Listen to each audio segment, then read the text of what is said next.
Welcome back to episode 17 of the Sunny Views podcast, where today we're going to be having a very controversial topic about Donald Trump. So, I'm here today. I'm your host, Sophia, and today I'm joined by... Rania from year 13. Peter. And Hortense from year 12. So, if you don't know, which would be very shocking, he's the President of America, and he has some interesting policies and interesting personality. So, if we're going back in time a bit, why do you think people voted for Trump over Kamala? Or, do you think he was the better candidate? Personally, I think that Trump was quite clearly not the better candidate.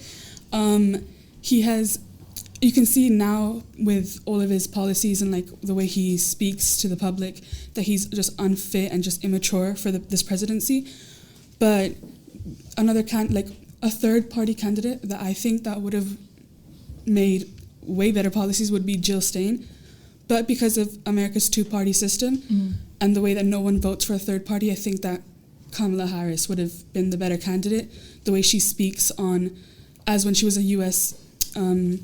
Senator, she would speak on immigration, healthcare, just everything that was for the people. But Trump is clearly not for the people, and I think that Kamala would have dealt with everything way better. Yeah, for sure. Yeah, I fully agree with you, but then it also depends on people, so everyone's gonna have a different view on who's better, who has better ideas and everything.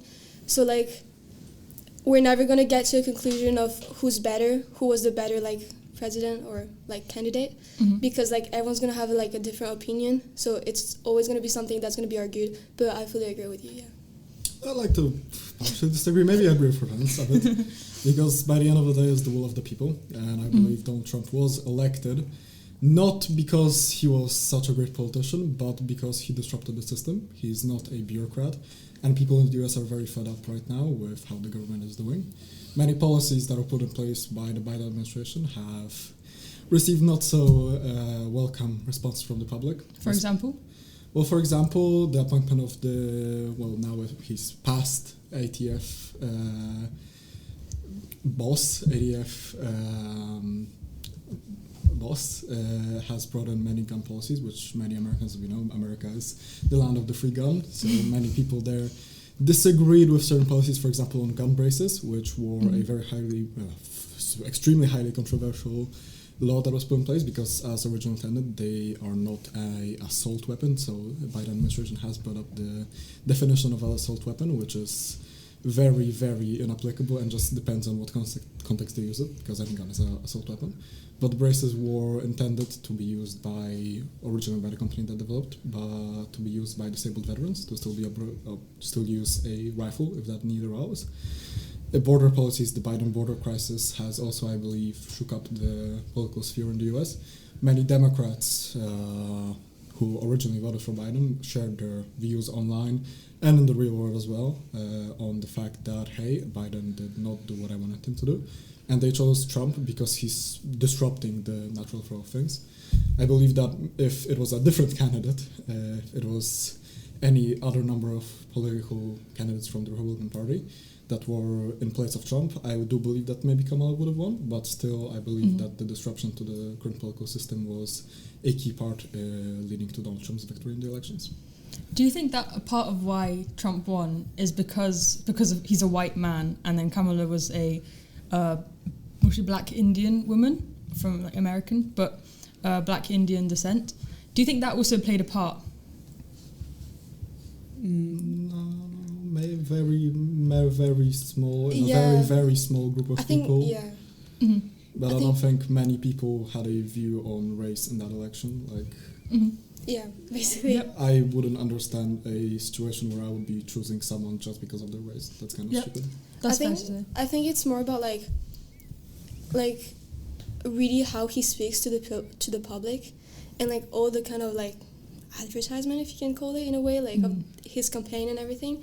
And it's really the way he speaks to people and everything. Whenever he got people to speak, when there was, I'm not sure how we call it, but when there was a whole the rallies. The rallies, and he got really kind of famous people that young people loved and everything. It's really this kind of thing, I think, that really made him that popular and elected. In a way, it's obviously not all about this, but like Yeah. Yeah, and I also believe that if we're on the topic of rallies, I won't say that it's like played a large part, but I think the assassination attempt maybe got a few people Definitely. rowdy Oh. up. Yeah, It definitely think brought a so. lot of publicity to Donald Trump. Yeah, definitely. And because of the way that if he hadn't turned his Yeah. head to point at something, then the bullet would have killed him. Then a lot of people were saying that maybe it's divine intervention or something like that just let him live, and because of that he's the better candidate and stuff like this.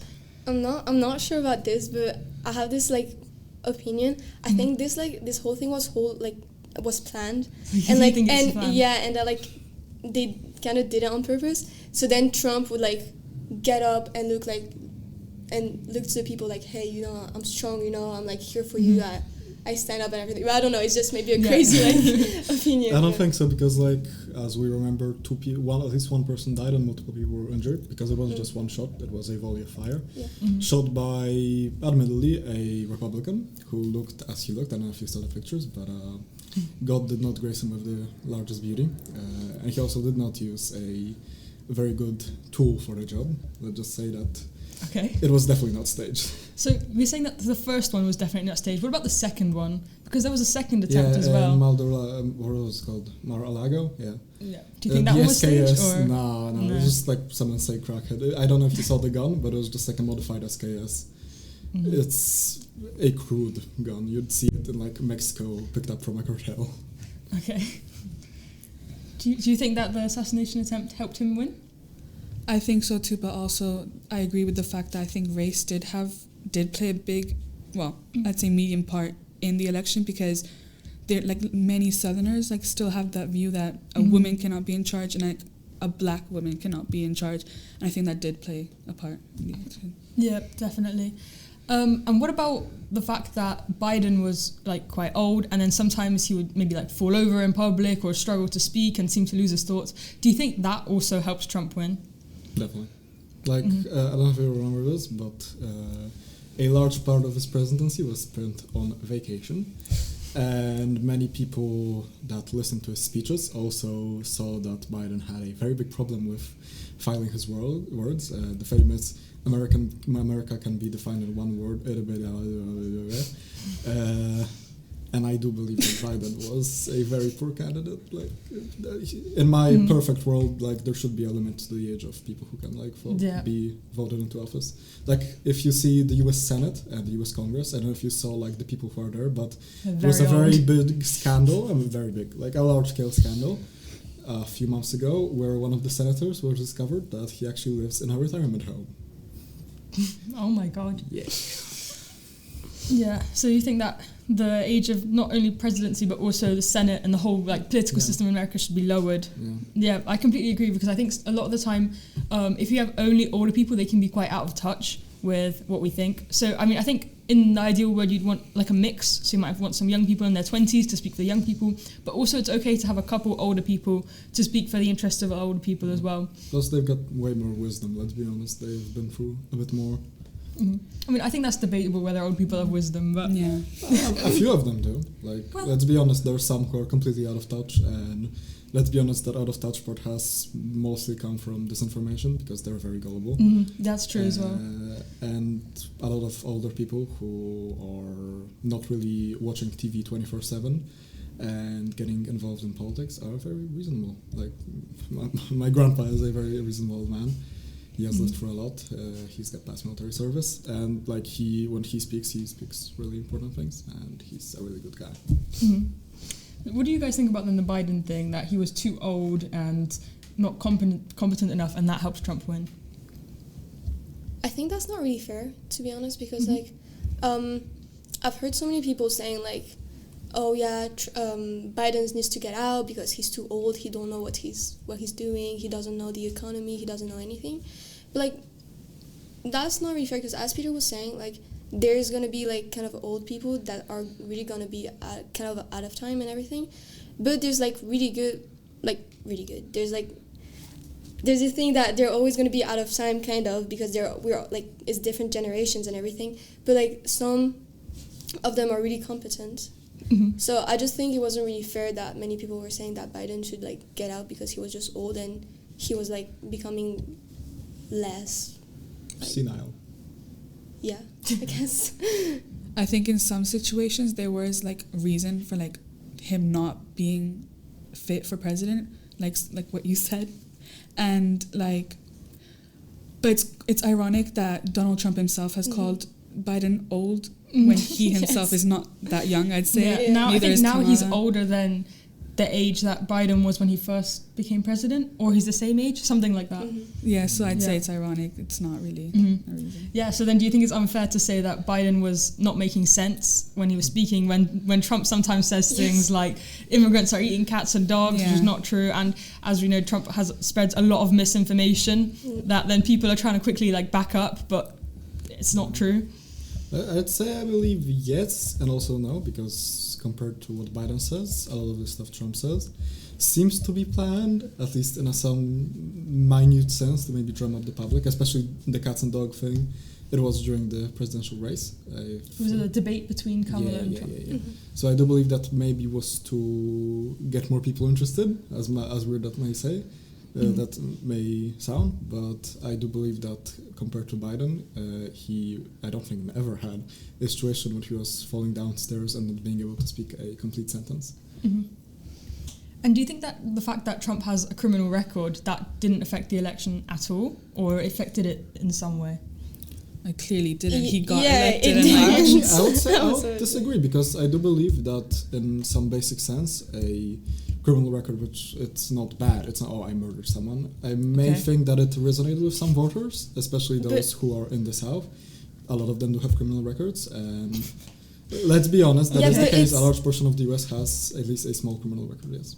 Yeah, but it's still really important. Like, you're saying that criminal record is not that big of a deal if you didn't like kill someone or something. But like, if you're talking about the future president, it is a big deal. Because if he has so many like criminal, because I know he didn't do just one thing. I know there's like more than one thing. So like, you should be concerned that the president you're going to be elected has some past criminal record and is, well, right now I don't know, but I remember like during the election he was still like in some kind of process with like justice and everything. Yeah, not anymore, because not anymore. He's hired someone that will just dismiss his case. So I know, and I found it so crazy, like that you're going to elect a president that is like that has criminal records, and yes, clearly not, it didn't do anything because he still got elected. So yeah, and I would agree with you, but the justice system has, from most cases, when it comes to Donald Trump's record, has dismissed the charges. And the other ones, if the justice system, which is fairly elected and which is under the control of the people, if it decides that someone is free to go per se, he's released from jail, he did what the thing that the criminal justice system said to be the punishment, I do believe that they are free to go. I think we can mostly agree that if we're talking about president, a criminal justice system it's going to be corrupt. It's not going to be. It's not going to be for the people, and I truly believe that a felon should not be a president. Yeah, I agree with you. And if you look at like history as well, President Nixon after Watergate, he was just pardoned of doing anything wrong because his vice president was his friend and just let him go free. So I think it's difficult to say that the justice system is fair, but I think some people, because of that, would have like ignored it. They would have said they wanted to believe that the justice system is fair. And then that's why they were okay with voting for him. And what about, do you think like experience comes into it? What do you mean? So, like experience in politics in Trump versus Kamala, do you think that also played a part? I would say so, but it's more down to the advisors they get. Because let's be honest, it's not a one-man show. Like both the Democratic Party and Republican Party have large teams of people who are just dedicated to organizing stuff, to getting promotions, to assisting the future candidate in what they're doing. And I do believe it's just down to those people. Like I'm not gonna say that Donald Trump he did it all by himself. There was definitely a team behind him. There was definitely a large team behind him of publicists, of HR people, of public relations people, and I do believe they played a large part in the success of Donald Trump. What about you guys? Do you have anything to say about the experience? Well, I don't really know about like kind of old politics. Like, I don't really know what was Kamala Harris doing, like, before, like, getting into the, like... I actually have it written down, so I'll tell you what their experience is. So, okay, so Kamala started in the district attorney's office in California, in Armadillo County, I don't know, in 1990, and then she went to San Francisco district attorney's office, 1998. She was elected as San Francisco's district attorney in 2003 and then held that post until becoming the Attorney General of California in 2010. She was re-elected in 2014 and then she won a Senate seat in 2016 and she served as Vice President for Joe Biden. So she's always been in politics. She's got quite a lot of experience under her belt. Whereas Trump... he kind of like came out of nowhere, no? Yeah, he did kind of come out of nowhere. He just worked in his... he got a job in his father's business and then he became the president of his real estate business, his father's real estate business, 3 years out of college in 1971. Between 1991 and 2009, he filed for bankruptcy for 6 of his businesses, but he did have some successful side businesses. His businesses have also been and himself have been subject to more than 4,000 lawsuits over the last 3 decades. In 2004, he became the host of the NBC show The Apprentice, and he remained the host until 2015, and then he became the president in 2016. So, as you can see, I mean, on paper, Kamala's more experienced, but do you think maybe some people didn't know that? Because Trump was president, and everyone knows who the president is, but not everyone knows all the senators and the district attorneys. Yeah, I think that took over, because most people were saying, oh, but Trump was president before, so he knows what he's doing. But Kamala, we never saw her as president, so we don't know how she's going to be, and like... But that's the problem, like no one gave her a chance. Yeah. Like, no one wanted to see what she was capable of, and that's why they just picked Donald. I do believe that yes and no. There was definitely her political presence and her political past was on the back end of the political campaign, and I do believe that some of the stuff that Trump produced overshadowed what Kamala was about to say. But I do also believe that at least a significant part of Republicans are at least in the know-how about her being the holding seats of power in California, in the judgment system in California. And I don't know if you are aware of this, but let's just say that California is not law-wise the greatest place to live if you're not a criminal. People get... Let me finish. As of Kamala's... when she was taking seat of power, she implemented laws which pretty much would let people who shoplifted go free. She raised the amount of money that's over it. It's a felony, and below it is a misdemeanor. And I do believe that may have played a significant role in the campaign anti-Kamala Trump that many Republicans put out, showing that this discrepancy is in fact a problem. Do you have any more comments about the election, or can we move on? No comment. I'm done. No? Okay, so Trump has a lot of policies, but I think a big one that we're seeing a lot of is his immigration policies. So do you think that they're going too far with some of the stuff that they're doing? Because, okay, I'm going to start with, have you guys seen on their social media, the actual White House social media, that they're posting like illegal alien ASMR? Have you guys seen that video? Yes. What? It's insane. It's just people getting deported from America in chains, and it's showing you that the chains make a nice sound. You know, I think it's very dehumanizing and very horrible that they're posting this kind of stuff. It's really immature. Yeah. I think he is absolutely going too far with immigration, and I don't think he sees the future consequences of this, as the US economy does benefit from these blue-collar workers, and without them, he's going to have to make the actual US citizens go into these blue-collar work, like this industry, and he can't exploit these workers. He'd have to like pay them the full amount. That he can't like give them minimum wage, and this is going to affect the economy. I would very much disagree. Maybe that White House video was, in my opinion, too far. Like I do get it that may have been like some sort of joke, maybe try to resonate with voters that are immature, but I do believe that it was very immature. But I do believe that every country has an immigration policy, and it's no way cruel to enforce that immigration policy. The legal system does allow for legal immigration. It's not been changed under Donald Trump. And I would disagree that, the blue-collar workers, they're going to disappear. That is a very wrong statement, because those jobs will still exist. And now, since the US has a workforce crisis, people can't get good jobs, I do believe that a new wave of open blue-collar working jobs, and let's also remind that it's not up to Donald Trump to get the wages, pay them more, that's up to the companies themselves. I do believe that the openings of these jobs to Americans will definitely benefit the average American citizen, and I do believe that will also resonate with the voters who voted him in. They will feel like, hey, he's actually doing something. I think Trump is going way too far. But then I also agree on like a thing that is like, I kind of get some countries wanting to like make their like immigration stricter, yeah, because like I know a lot of countries are having like immigrants coming in and just benefiting from like free healthcare or things like that, but then doing bad things to the country in a way. So I guess some countries might want to be stricter on this, but some countries are also making this like a big generality and saying all immigrants are like this. They're coming in the country, benefiting from like our healthcare, good jobs, whatever. But then they're not like doing anything back to the country. But they shouldn't do a generality because there's a lot of like refugee people that are just trying to get a better life, a better education, and like actually contribute to the economy of the country and everything. But Trump doesn't seem to see that. So yeah, and he's going way too far with like putting on social media like it's something you should be proud of when you shouldn't be, obviously. And yeah.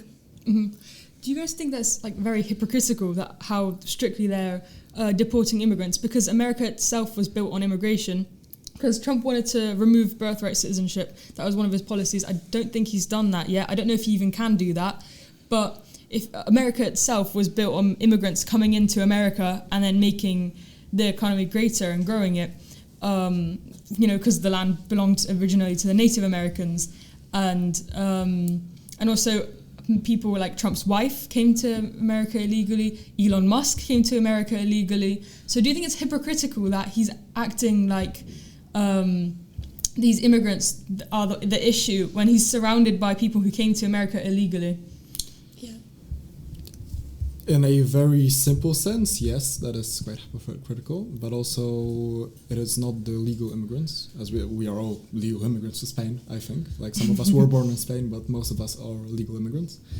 I do believe that evicting illegal immigrants who came into the country without any documentation, who are not working, who are not benefiting the economy, and are actively taking the food, the produce. So are you just describing Trump's wife?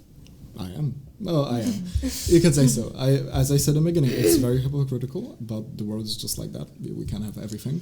Yeah, but you can't make this a whole generality. I am not generalizing it. But you're saying that like some immigrants are coming in the country and just like benefiting from like food and everything. That's what I said. Yeah, but that's why I said that it's the illegal immigrants who are getting deported. That's why I said at the beginning that the legal immigration system is there. You can apply, you can get into the country fully legal with all the documentation, which is Trump is planning to make that easier as one point of his presidency for the people who actually want to work and who want to participate in the economy. But I do not believe that illegal immigration, which is a problem in the US, which was a very big problem in the Biden administration, the Biden border crisis was a thing, and in some European states as well, it's also a problem.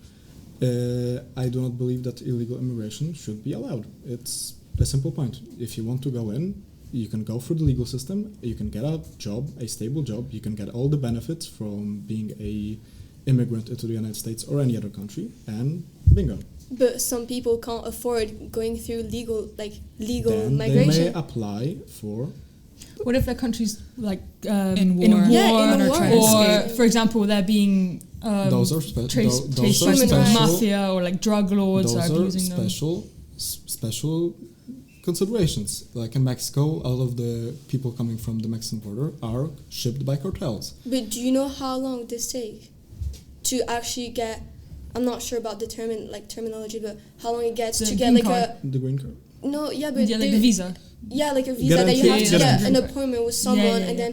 and there's thousands of like people applying. Yeah, like South American people Yes. that were waiting for 5 years, and then when Trump put that law, whatever he did, all of their appointment got cancelled. Yes, and I do not believe that is just. That is very stupid. But I do believe that future illegal immigration should not be allowed. Okay, As simple as that. Okay, so you're saying that illegal immigrants shouldn't be allowed. So do you think it's fair that they're being treated so horribly? That they're being taken away in chains? That is, as I said in the beginning, that is a very mature thing that the White House posted. The White House is supposed to be the No, I'm just talking in diplomatic general. Yes, I know. If we're like looking away from the post, but in the real thing that's happening, that people are being taken away in chains, do you think that's fair? Yes and no. Yes, under very special circumstances, they're violent criminals, etc. No, for a family that came across the border because they need food. That is, if that was the case, that is a very mature thing and should not be allowed. Peter, imagine you're in a country with really bad war, corruption, bad humans right, and everything. But you're actually a really motivated person that wants to go into another country, but you can't afford it, you can't get the paper or anything, but you're really motivated, you want to just go into that country to get a better education so then you can actually go study, go to some universities, and then you can work and everything, but you can't do that because people will just say that you're an illegal migrant that just want to go in the country and just benefit from like the food and like good healthcare and everything. Well, that's just not fair. If you do so illegally, then you're a legal migrant. If you do that through the law, then you're fully legal. Okay, I'm going to give you some actual situations that happened. So a US green card holder, so someone that was allowed to legally live in the US, called Fabian Schmidt, he was violently interrogated by ICE, the immigration people, and he was stripped naked and put into a cold shower and had to go to a hospital after because they accused him of being illegal. A Canadian actress, Jasmine Mooney, she was also detained by ICE, and she was on the way to the US after accepting a job at a health startup. But instead of being sent home or just rejected, she was arrested and confined to a small cell for 2 days, and she had to sleep on a mat on a cement floor. And then she was transferred in chains and a jumpsuit to a real prison. The group she was with was transferred again, and they were fingerprinted and asked if they'd been assaulted and forced to take pregnancy tests. But eventually they were released after 12 days. And this experience was said to be very traumatic. And also a Welsh backpacker called Becky Burke was in the US on a trip, and she was helping people around their houses in exchange for accommodation. And then she was held in the US in chains for breaking a tourist visa, because by helping people around the house, that counts as work, and so that breaks a tourist visa. And so she was held in the US in chains for 19 days, and before eventually getting deported back to Wales. Do you think this is fair and Absolutely. just? Absolutely. The first two instances, and even the last instance, are an absolute violation of force, and I do believe that in a just world, the people accountable for these activities should absolutely face the criminal justice system. And you agree that all of these people should be in chains, rather as I said, chains, full-on chains with handcuffs all the way down their waist and then ankle chains on their feet too. As I stated before, I believe that is immature, and that is not allowed. It's not mature at all. It's like these people are not criminals that have killed people. They just in case that's why I stated that it's very bad if these people are poor families, etc. I use this as an example, but I do believe that under very special circumstances where these are gang members, they are cartel affiliated, and they may pose a danger to the transportation of them back to their country of origin, I do believe that there may be a special circumstance, but that still should be confirmed by a board of certified people. And I do believe that decision should be voted on by a larger group of people and should not be a decision made by one sheriff, and that's it. Okay, so I think we're going to move on from immigration. Do you guys think that freedoms are being restricted in America and it's becoming more censored? Yes. After Donald Trump taking office, he unbanned TikTok, and I saw a lot of U.S. citizens going on TikTok saying that they searched up certain words that were anti-Trump, and they could not find any videos. But a lot more Trump videos started surging up on their For You page, and like propaganda basically.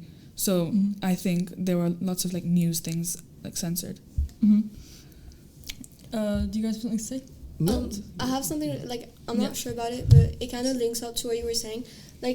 For example, for this podcast, I tried to look on ChatGPT before for some information, and I said, give me some pros and for and against reasons to the following questions, and the only thing it said was, oh, congratulations to the President Trump, he got elected, and then he only gave me 8 for and like maybe 3 against. Mhm. But 3 against that really didn't make sense. And I remember searching up also like maybe 2 months ago, something about Trump too. And well, I can't remember what he said, but a similar thing to that, saying like, oh, we can't provide this information, sorry. Also for freedoms, I don't know if you guys heard about this French scientist Yeah, I was just about to say. going to the US, and he was like interrogated by like ICE or just immigration, Mhm. and they found like messages or like on his phone, activity, on like his computer, that messages to his friends. that he was like discriminating the Trump administration. Yeah, basically he was complaining to his friends about Trump, and then they deemed it as terrorism and deported him back to his country. Just denied entry, but Yeah, he was denied there entry. to contribute in a conference for the US. Mm-hmm. I'm sorry, but that like this whole situation sounds a lot like what's been happening to North Korea.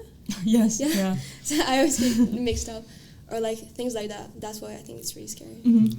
And also the federal government has a list of words banned by federal agencies. So when some of the examples of these words are just ridiculous, like abortion, women, disability, elderly, Native American, Gulf of Mexico, like these words are banned. And then there's a whole list of many, many more words that are just banned. And I mean, if that isn't a restriction of freedom, I don't know what is.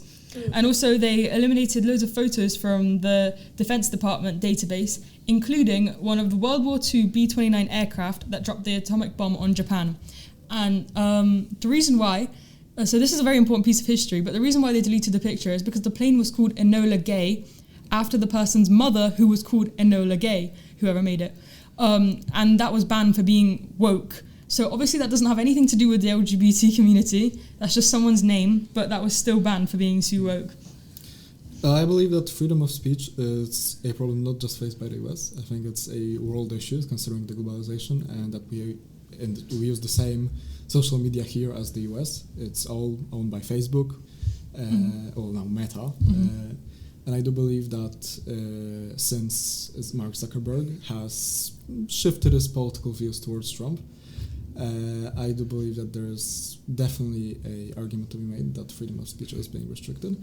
But so was freedom of speech restricted during the Biden presidency. Donald Trump was banned. The Trump people talking about Trump also muted or shadow banned, as you say. I do believe that it's just what happens in every presidency, that the opposing party is being blocked. In Poland, there was a giant scandal because the ruling party was using spy software to spy on the opposition. And before that, when it was the other party, also a scandal because they were spying on the opposition. So I believe that it's pretty much every time another party comes in, there is a giant scandal because someone is invigilating someone and someone is restricting someone.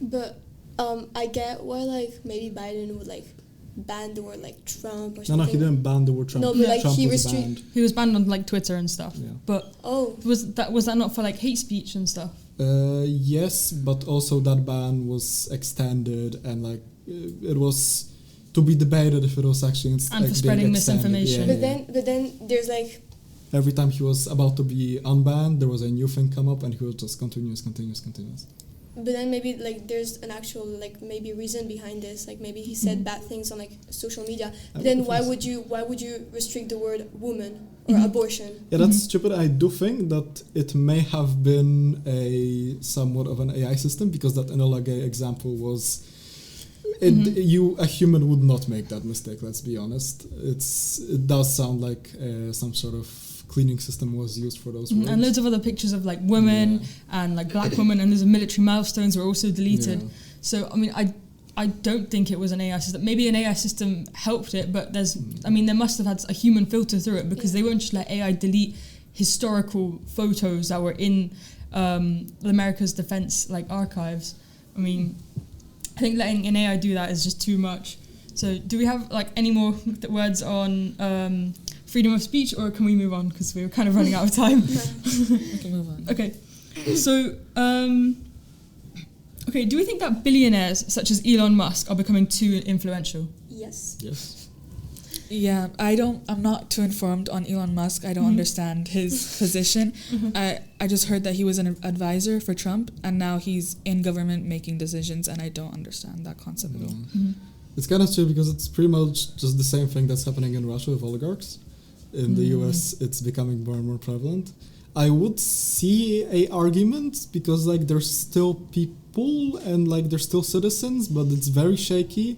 And I do believe that going, hey, hi Elon Musk, yeah, you're in the government now, is a very, very big overshoot and a good word that should not have been taking place. Yeah. Plus they've got stakes in what the government does, like subsidies, etc. Yeah. It's a very bad thing. I think they're becoming way too powerful because they go on social media and like we're like young people can see them, like they get influenced really easily and like all this thing. And then I also think that like there's some kind of connection in between Trump and Elon Musk that we don't know about, or even like Putin and Trump, whenever they discussed the war with Ukraine, it was fully like no one else could be there. It was just them two, I think. So like there's some kind of thing always going on, I think. Yeah, I mean, I completely agree. I think Elon Musk is not an elected official and he does not have any political experience, and he has no place being in like that high up as well in the White House, like in the government. Because I mean, if you've seen that one sort of interview, I think, where Trump's sitting in his suit at his desk and Elon Musk is right next to him in a t-shirt and a baseball hat, and he's just playing around with his son as well. And they're interviewing Elon Musk as well. But what is he doing there in the Oval Office? He doesn't belong there. He's not the president. I know, and like people were complaining about how they thought that Kamala Harris didn't have any experience, but now Elon Musk just came into power when I don't know what he was originally doing, like making cars or something. I don't know. But and like now they're not complaining. They think everything's normal.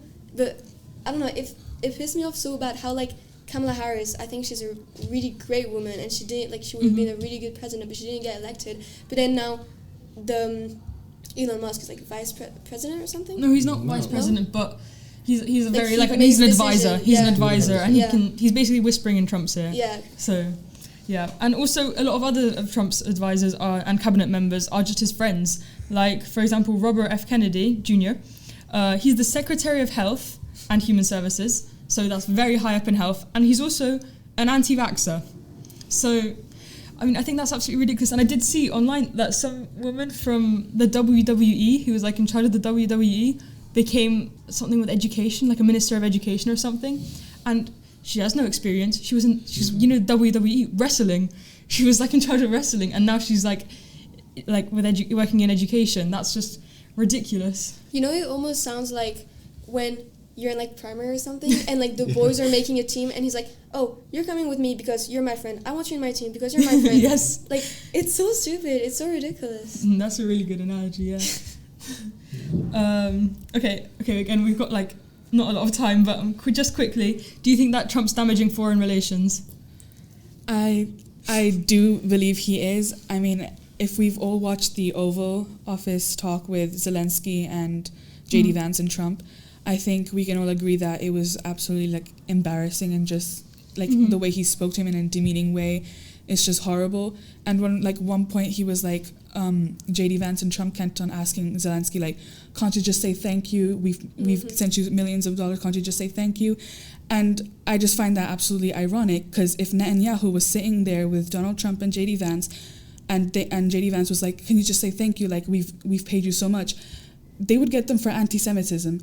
But it's just so ironic that they're saying this when we know that all of the biggest beneficiary of U.S. foreign aid is Israel, and it was just absolutely horrible when like Zelensky's actually going through like a horrible time with his country, and instead of like helping him, they asked him like stupid questions, or they say stupid comments. Like for that one comment, like after a reporter, he was like, "What if anything? What if a bomb drops on your head?"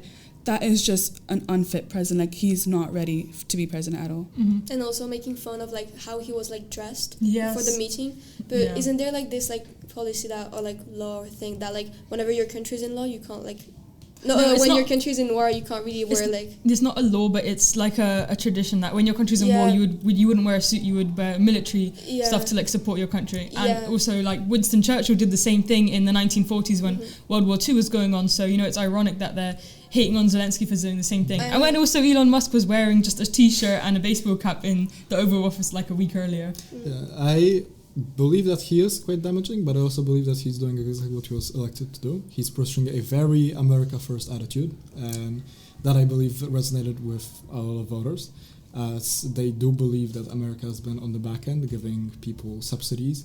And after the first 2-3 years of the Ukraine conflict, I do believe in the US the interest in said conflict, and especially in supporting said conflict, has diminished quite significantly. So as much as I believe that the Oval Office thing was a complete flop on the side of Donald Trump, and I do believe that certain words shouldn't have been said, I also believe that he's doing exactly what voters wished for him to do and pushing America to the podium of money. I think that the clothes situation was like supposed to be like the least of their concerns. There's real people dying. Like it's not just numbers on a screen, they're actual people in both in Ukraine and in Palestine. And I think that Trump should just get a sense of reality, to be honest. Yeah. And also the whole thing about Trump wanting to like separate America from the EU or something, that he doesn't want to like from NATO. From NATO. He wants to like get out of NATO or something. Like that's just so stupid. Like I feel like he just thinks on the spot and he doesn't think about like future like impacts, and he just go, oh well, I want my country to be more like protectionism, like I want it to be like isolationism. Like so I want to like keep domestic industries and everything, but then like he just doesn't think about like future impacts that like on the long term. So on that note, I'm gonna have to cut you off because we have run out of time, and even though there's so much more to talk about, we didn't get to talk about his economic policies or how his climate change denier and all that stuff, but we're gonna have to end it here. So thank you guys so much for listening. Let me know down in the comments what you think, what your opinions are. Do you agree with us? Do you disagree? And thank you so much.